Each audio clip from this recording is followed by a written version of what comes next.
If you find your Netflix account restricted, you can appeal the decision by following these straightforward steps.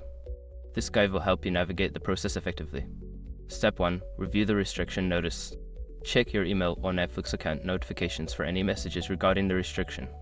This will provide details on why your account was restricted and any specific actions you need to take. Step 2. Gather necessary information. Collect all relevant information related to your account, including your account email, subscription details, and any previous communication with Netflix regarding the restriction. This will help you present a clear case.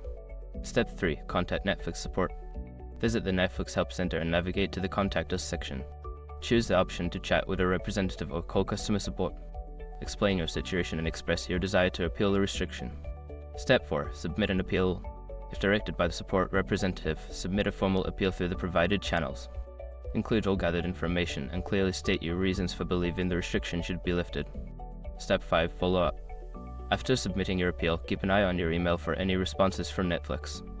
If you do not hear back within a reasonable time frame, consider following up with customer support to check the status of your appeal.